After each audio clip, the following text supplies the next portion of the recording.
The media is feeding that narrative to the British public. And you have to ask the question, why are they saying that Iran is the source of all the terrorism problems in the Middle East?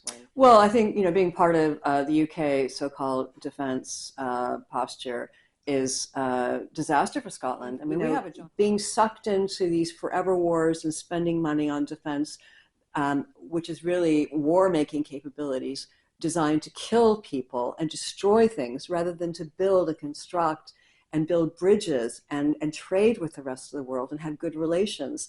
I mean, I know which alternative I would pick.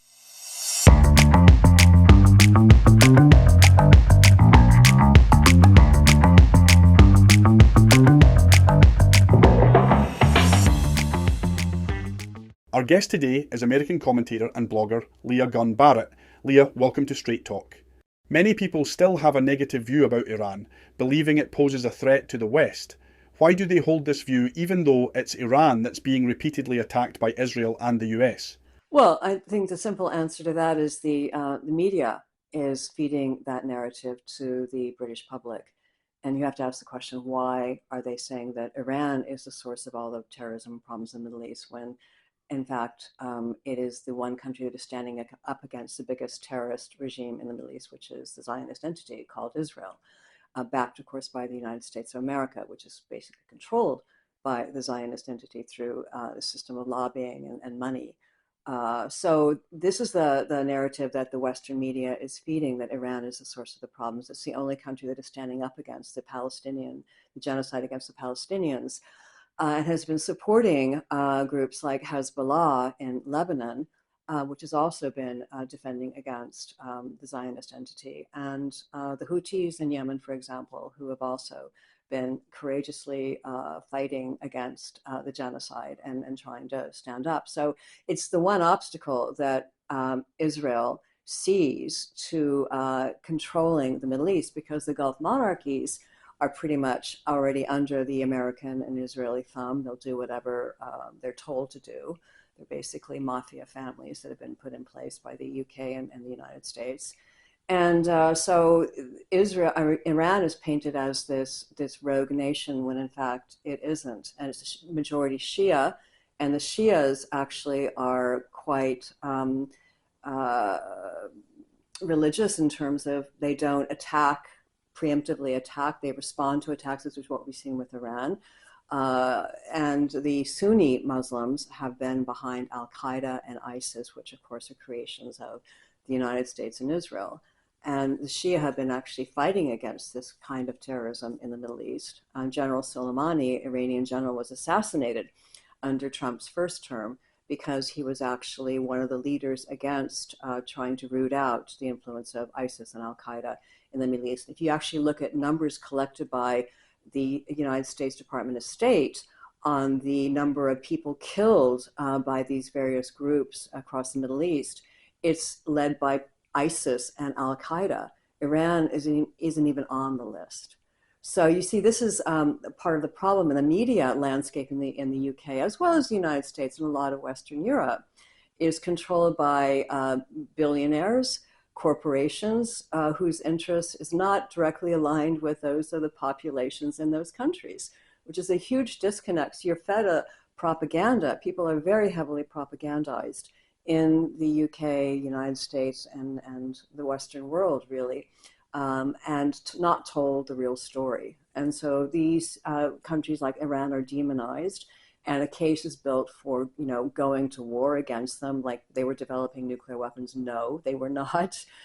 Even the IAEA said they weren't. In fact, Oman was negotiating with the Iranians on 2 occasions back in June when they were surprised attacked by Israel and the United States. And then again, as we saw February 28th, Oman was very optimistic. It in fact flew to the United States, very excited to say that Iran had agreed actually to give up its uranium enrichment program, which was an incredible breakthrough if true. And yet, so of course they were not on the verge of developing a nuclear weapon. That was just, again, a narrative that was spun by the Western media to justify this illegal war of aggression against Iran. And it's not going terribly well for the West right now. And I think, with oil prices, and I think Iran has been incredibly clever with how it's been anticipating this for decades. It has built up its defense while under extremely heavy sanctions, one of the most heavily sanctioned countries on the planet, along with Russia. Yet has managed to build up quite a formidable armory of ballistic missiles. And it has not just looked at the military aspect, but the economic aspect of starting a war against it. And we're seeing that play out with the Strait of Hormuz. They've essentially very cleverly installed a toll booth, and they're only letting ships pass that will either denominate their cargo in Chinese yuan as opposed to the US dollar, or countries that are not aligned with the United States and Zionist entity and their hostility towards Iran. So countries like Bangladesh got a waiver, Turkey, I think even a couple of Indian ships got through, even though India has been a bit duplicitous. But so Iran is controlling this very strategic choke point for oil. 20% of the world's oil goes through the Strait of Hormuz. And the United States is now thinking it can go in with a land invasion on Karg Island, one of the Iranian islands, and unblock the strait. Well, they have no idea what they're doing because Iran is prepared for this too. And I'm afraid I feel badly for these poor Marines and soldiers who are being sent in on Osprey helicopter. They'll be shot down. They'll be killed. And it's just going to be a complete disaster. And the military has warned Trump against this. So it's not unfolding very well. And the world economy is going through huge convulsions. Here we're seeing prices skyrocket, energy prices skyrocket here in the UK, and they're already incredibly high. I mean, the UK pays some of the highest energy prices in the world, both for consumer and industrial users. And this is just not sustainable. And of course, then you've got the European, refer to them, and I include Starmer in that, saying, well, we will never again, use Russian or take Russian energy, oil and gas, even though Russia has always been an incredibly reliable supplier. They've always honored their contracts. Germany went along with Nord Stream being blown up by the CIA, which has undermined their economy, led to rapid deindustrialization.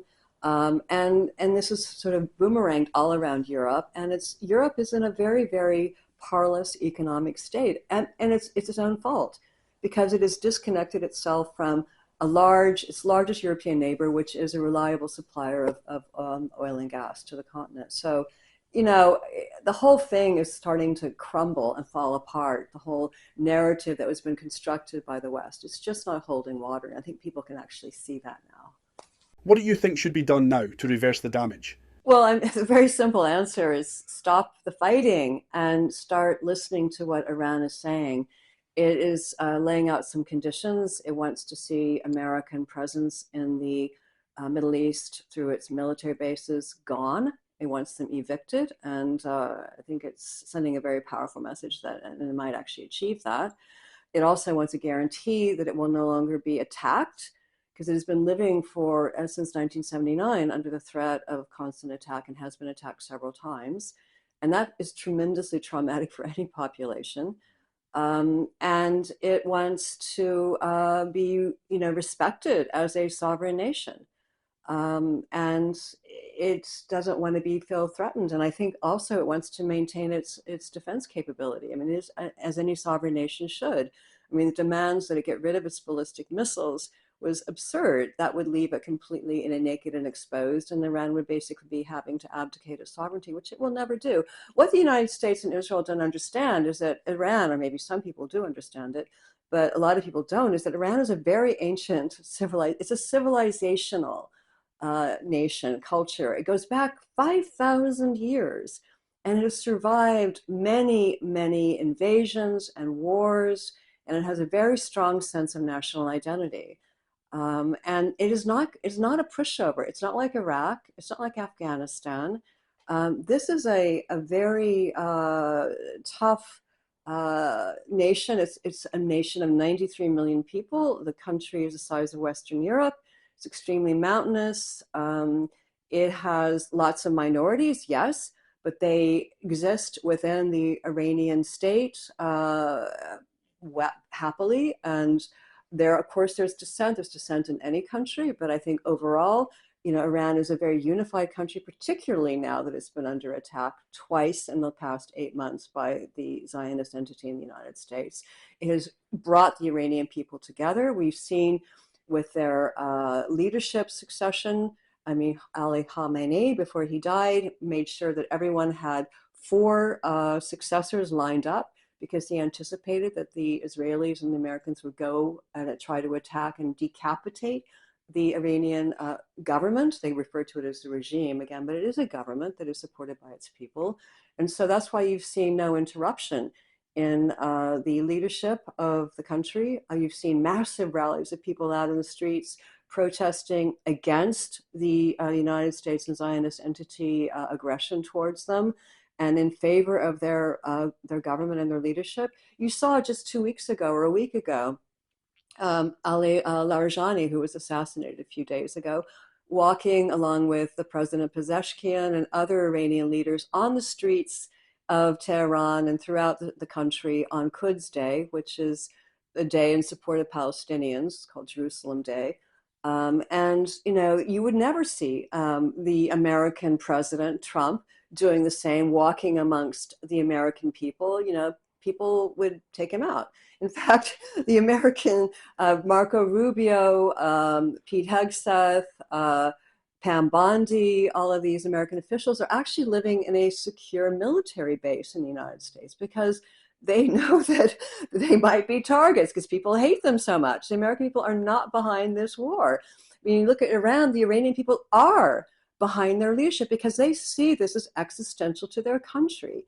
If they do not, all they have to do is survive to win.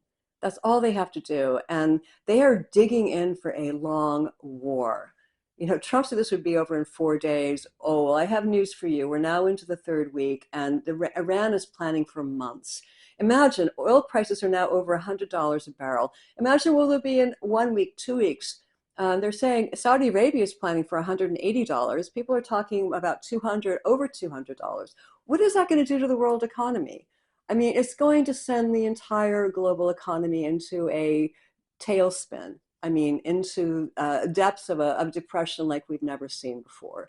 And so this is what the United States and Israel have wrought. And I think it's starting to dawn on people that this was stupid. The United States has no strategy, and Iran has a very clever strategy, which it is executing. And the thing is, it said it was going to do all these things. None of this should come as a surprise to anybody. This is what they said they were going to do, and they're doing it. So why should anyone be surprised? And I think that actually behind all the bravado and all of the schizophrenic social media posting that Trump has been doing, there's probably blind panic inside the United States. What's your view about the way the Anglo-British state has conducted itself in the Middle East, supporting the genocide in Gaza, for example, and allowing its bases to be used to attack Iran? And what should it be doing instead? Well, I mean, I think we have to first realize that the United Kingdom is an occupied nation. It's occupied by the United States of America. It is a vassal state. Any country in Europe that allows United States military bases on its territory should consider itself an occupied country because you don't actually control your defense if you've let in the United States. So, for example, Britain's nuclear deterrent, it's actually controlled by the United States. Britain can't use it without permission from the U.S. Did you know that all of the U.S. or the British nuclear subs, they go to Georgia for servicing every few years or every year? They're not even taken care of here. They're serviced here, and they're in terrible shape anyway. They're polluting, Scotland's waters and land. So, first of all, that's why the UK is a faithful little lapdog, poodle, call it what you like, of the United States. And there's this myth of the special relationship. Okay, the British Empire passed the torch to the American Empire, but Britain, being a middling, not very powerful European country, is attached itself to the United States because that's how it sees its destiny being played out. And so you have people like Keir Starmer, Tony Blair. It doesn't really matter who's in charge here. They will do whatever the United States asks them to. I mean, there was a lot in the British media recently about Starmer standing up to Trump and Trump, dressing him down for not, backing the United States illegal war against Iran. Well, the story is that, Britain, of course, is supporting it. Starmer has given permission to the UK or to the US to use the air base in Gloucestershire, and also Diego Garcia, from which B-52 bombers are taking off with 2,000-pound bombs to drop onto Iranian civilians. So the UK is completely complicit in that. They were sending armaments and weaponry and aircraft to the United Arab Emirates back in January, according to, as I like to call him, Nosferatu Healy. And so this has always been the UK's game. They say one thing and then do another. So watch what they do and know who ultimately controls them, which is the United States. What should they be doing? Well, I mean, they should be acting as a sovereign nation, but they're not. As I've said, they're controlled by the United States. But if they were a sovereign nation, they would have an independent foreign policy, understand that Iran is not remotely a threat to the United Kingdom. I mean, who would, frankly, in their right mind, would want to take over the UK? No one, okay? So this is all, again, part of a narrative that has been spun and, whipping people into this hysteria. The same thing is happening vis-a-vis Russia and Ukraine. Oh yeah, Russia's on the verge of invading the UK. No, it's not. And why would it want to? You have to understand the origins of these wars, and of course understand the stories that are being spun and who do they ultimately benefit? Who's actually benefiting from all of these wars? Well, if you look at BAE Systems, if you look at Leonardo, if you look at Elbit, if you look at Raytheon, General Dynamics, it's a military industrial complex. Look at their stock prices. They love war. They're soaring. And so these are the people who are benefiting. Also, I mean, if you look at our politicians, how many are controlled by the Israel lobby? Labor Friends of Israel, Liberal Democrats Friends of Israel, Conservative Friends of Israel. The Prime Minister, Keir Starmer, and most of his cabinet are members of Labor Friends of Israel. And it's the same thing, same story in the United States. So these are foreign interests and powers that are controlling the foreign policy of the United Kingdom. And so by that very fact, the UK is not sovereign. It's not exercising its sovereignty. Now, the thing for Scotland in the future is that we could actually be a real sovereign nation where the people are in charge, sovereign people of Scotland, and they make the decisions as to, who is who's in their best interest to have good relations with, which I would argue most of the world. No one wants to attack Scotland or invade Scotland either. Scotland wants to be a good citizen, trade with people, have normal relations with other countries, and not participate in these forever wars that drain the national treasury and impoverish the people. It's absurd, and look at who's getting rich from it. So it's certainly not the ordinary people. We are the ones who are going to be suffering. If Scotland was able to formulate its own foreign policy, how different do you think Scotland's approach would be to England's in the context of, say, the Iran conflict? Oh, I think that if Scotland had its own foreign policy that was informed by and agreed with the people of Scotland, certainly we would be in a very different situation than we are finding ourselves today, tethered to the failing UK. Because I think Scots have been quite distinct. For example, take the genocide against the Palestinians in Gaza. Scots have spoken out, I think, very strongly against that. Many people in England have as well, to be fair. But I think Scotland in particular has been particularly stalwart. I mean, even the puppet parliament in Holyrood has taken a stance through the SNP. I think, we would realize that because Scots are a very practical nation, people are very practical. Traditionally, Scotland has, had a very internationalist outlook. It wants to, it's curious about the rest of the world. It wants to trade, travel, have good relations with the rest of the world, which is why I think a lot of countries view Scotland extremely positively versus how they view England, which is maybe not quite as positive. So we're already starting from a position of strength, just based on sort of the historical record. And I think that if we could get rid of our little puppet Holyrood Parliament, which is a Westminster mini-me, let's be honest, okay? because if it strays too far away from the Westminster line, they'll yank our chain and pull us back into line, which is we've seen them do. So we need to have our own government, which is decentralized, so that you have all parts of Scotland having a voice, decentralized regional governments, a small central government, but where you have really the sovereign Scottish people, their voice is being heard and listened to. Then I think it will be entirely different. That the world would see Scotland as this little, a small nation, but a nation that you can do business with, that you can have good diplomatic relations with, that you can trade with, that doesn't need a huge army or vast defense architecture. Because why? Why would you need it if Scotland is not a threat to anyone? And certainly, a power like Russia. I mean, Ru- Russia's been very, very clear from the outset. They have no intention to invade Western Europe, take over any other country. The roots of the Ukraine conflict are very clear. It's NATO expansion. Russia warned against this for years, from the early 90s, from the fall of the Soviet Union, that you can't encircle Russia with hostile military forces and bases, which was what the United States has been doing by expanding NATO. And again, I use the corollary: if the United States were surrounded by hostile, Russian or Chinese military bases in Canada, Mexico, or any other country adjacent to the United States, that U.S. would not put up with that. So why should Russia? Nations need to be respected, whether you're large or small. Their sovereignty needs to be respected, and I think that Scotland, there's no reason why it wouldn't be respected as a small sovereign nation. It can play a very important role, like in terms of being a voice of reason. I think, for many years, countries like Norway were that. Unfortunately, they've been captured by NATO, and they've allowed themselves to, be preempted by this United States failing empire. But I think Scotland could start with a clean slate. And as I said, Scots are very pragmatic and reasonable and friendly people, and the world likes Scotland. So yeah, we could be very, very different. We should be able to hope that it can be different. Otherwise, what's the point?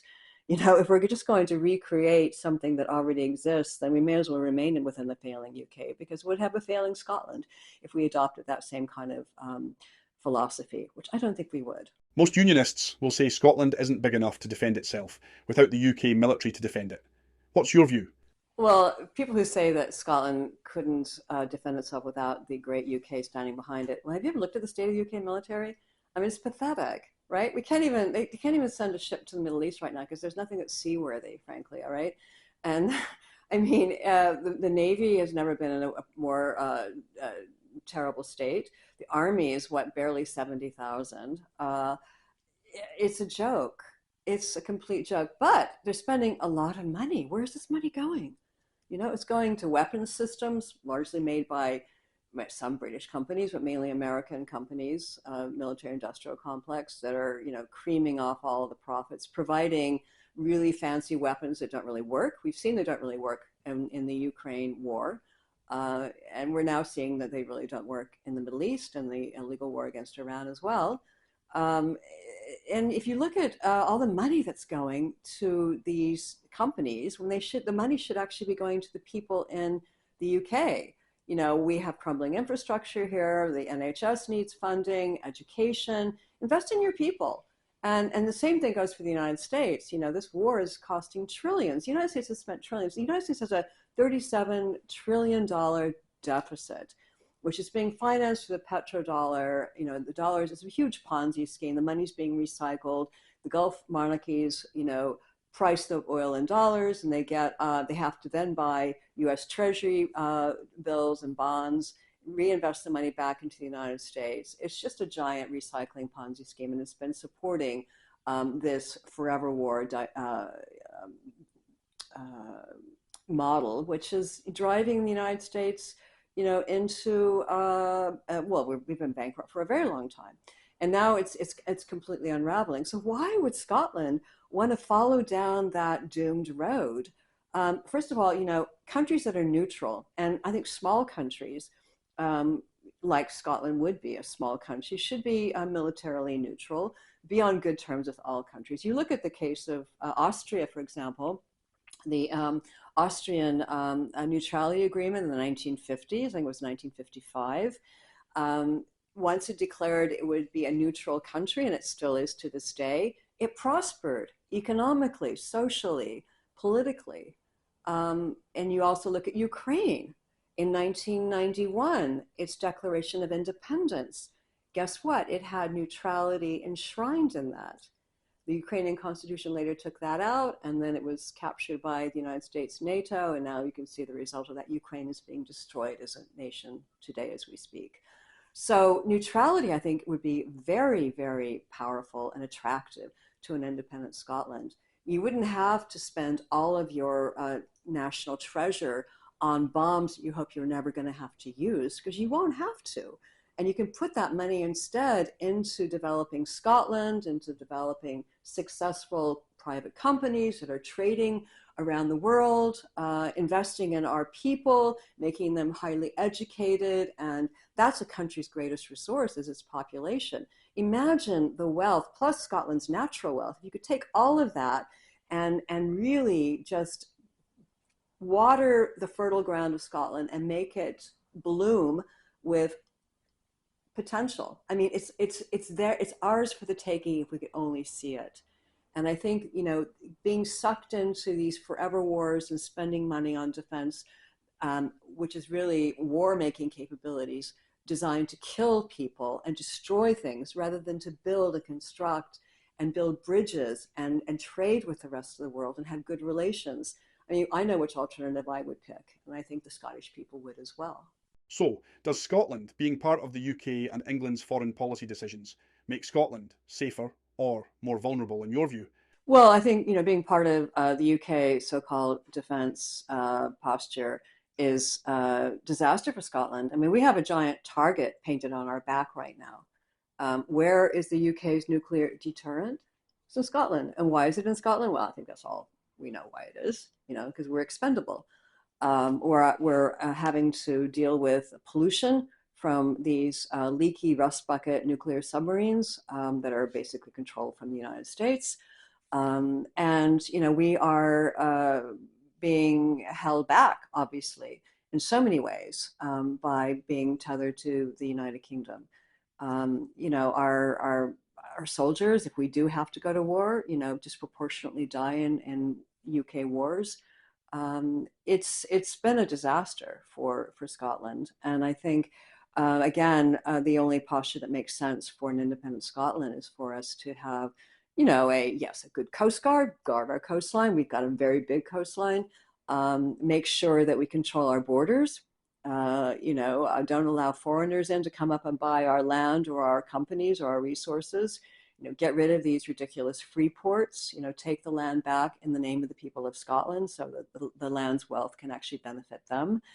That's the kind of future that I see for Scotland. But, being part of this, the UK still has, or England still has this view that it's an empire. It's not shaken that sort of mindset. And it actually just makes it look ridiculous because people know that the UK has no real power. It is literally a paper tiger.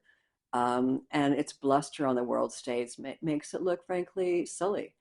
And I think, Scotland needs to restore some of its dignity and self-respect. And I think the best way to do that is to break away from this failing union and exert a real Scottish identity. And I think that could be a really positive force for the world.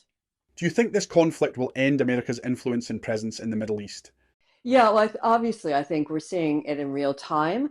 The United States under Trump is trying to extend American hegemony over the world, and he's doing just the opposite. Every time he opens his mouth, certainly starting this war at the Zionist entity's behest. It wasn't in the interest of the United States at all, but we're doing this for greater Israel.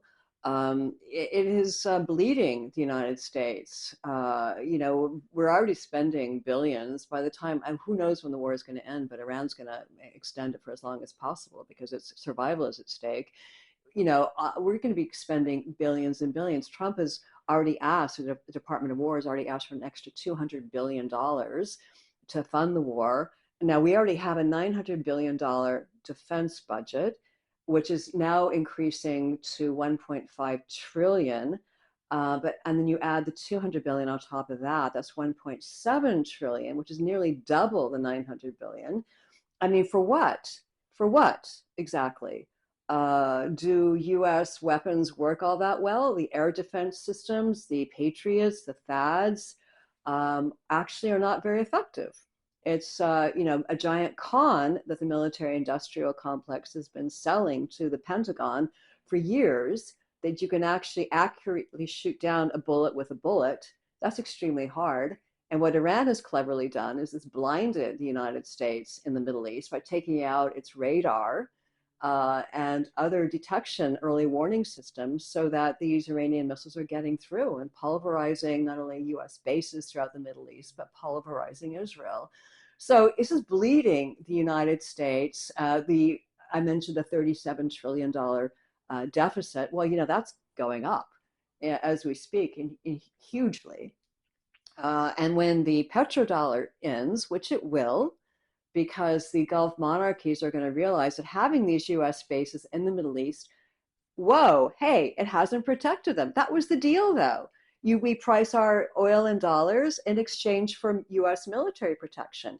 And guess what? These bases are being destroyed and they're not working. The air defense systems are not working. And they're also running out of interceptor missiles, even if they did work. So maybe they shoot down maybe 5 or 10%, but most of the missiles are getting through. So it's hopefully, unless the Gulf monarchies are incredibly stupid, which some of them are probably, or they want to just cling on to power, they can see that this is not a very good bargain for them. And they should actually see where their destiny and their future lies. It lies within the Middle East and countries actually governing themselves in the Middle East. Iran is a major power in the Middle East.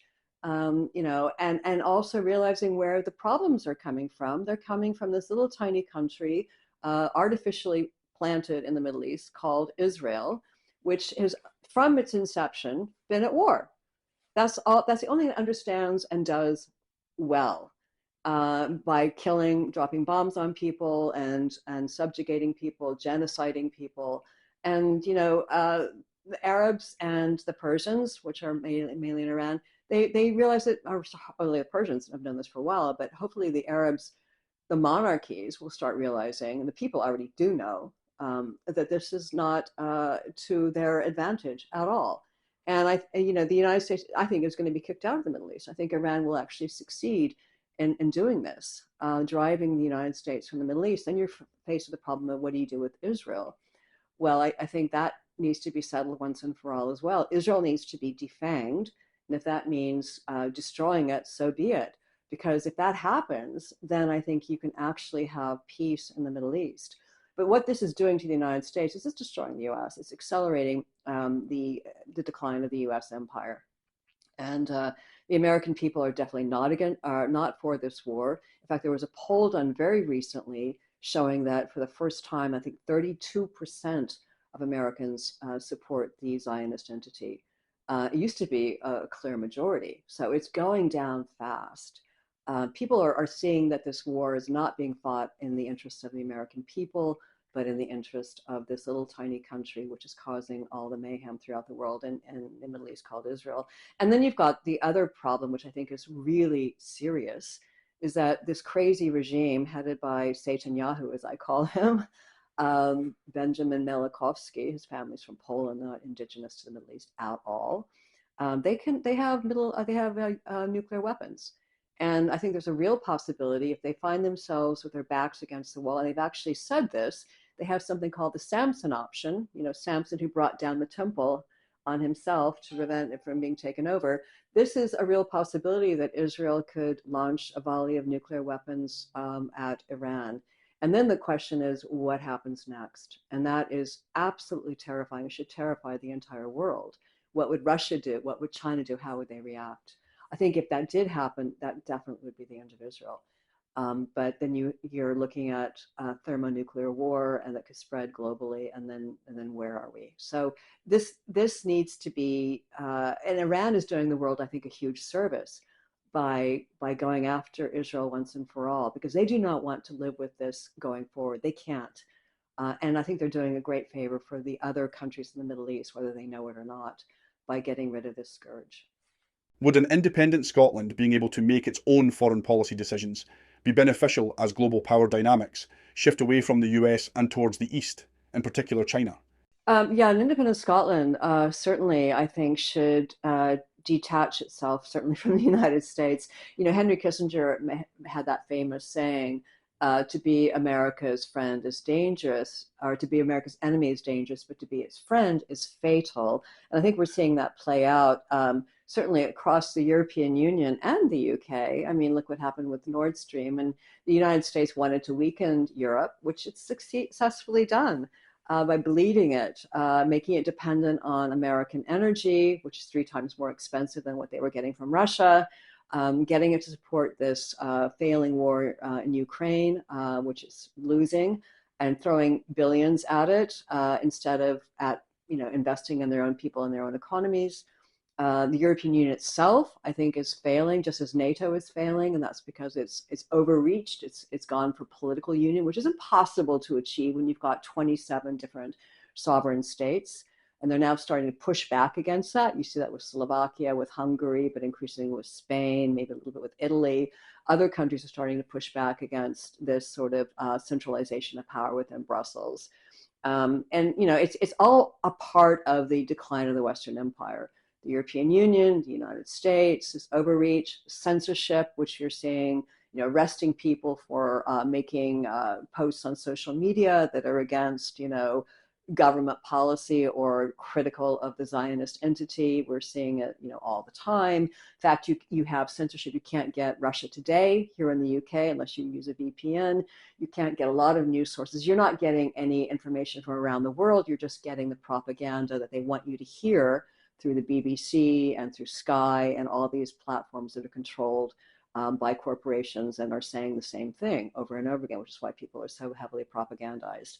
So yeah, I mean, in the future, if Scotland achieves its independence, the whole point is to create a new paradigm, one that is going to change the current trajectory, which is downward for most people in terms of their well-being and their prosperity, to something which is much more positive and uplifting. And I think you will achieve that by looking east. I mean, Russia has been forced to do that through its the sanctions, but also it's finding that it is developing a very, very strategic and important economic and defensive relationship with the People's Republic of China, the 2 other big superpowers in the world. And then you've got the whole structure of the BRICS nations. India is problematical, and they've made some very poor choices recently. So we'll have to see how that plays out. But you've got Iran, Russia, China. Those 3 countries are very key in terms of creating new trade routes, a land corridor that bypasses a lot of the Western trade routes. And this is why, again, the United States is so keen to destroy Iran. It wants to literally throw a brick through BRICS and try to break up BRICS. I hope that doesn't happen, because I think that would be a disaster for the global economy. For the majority of the world's peoples, who I think are sick and tired of the United States bullying them, using the Western financial system to extract their resources and make them dependent upon the dollar, and to basically immiserate their populations and their people, which is what we've seen through the Western financial system, the banks. Another financial crisis is definitely coming. Now, what's interesting is that China is now trying to develop, they've actually stated, Xi has stated that he wants the yuan, the Chinese currency, the renminbi, to be the new international reserve currency to replace the dollar. And this is what BRICS has been working on. They're working on they've already got alternative payment systems.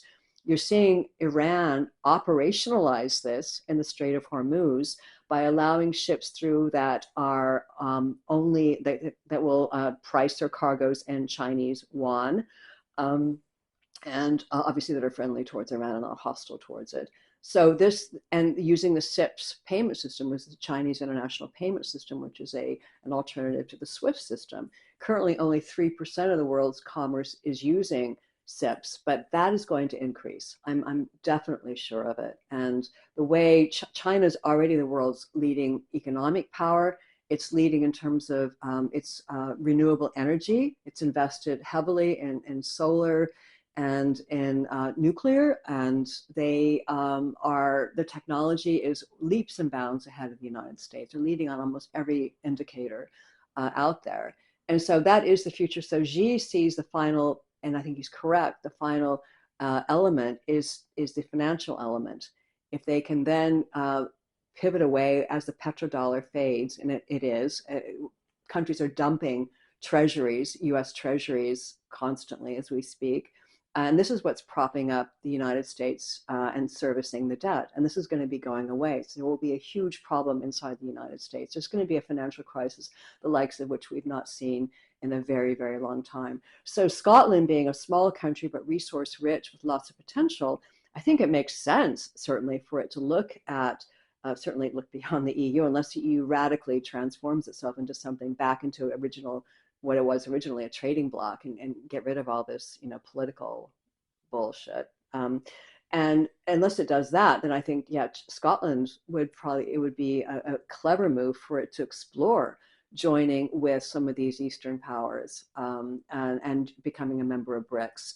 I mean, Brazil is. A lot of Latin American countries will probably be joining, a lot of the global South. And so Scotland could be a key player as a small North European country that has a strong history, tradition of trade and outreach to other countries. I think it would be a wonderful fit.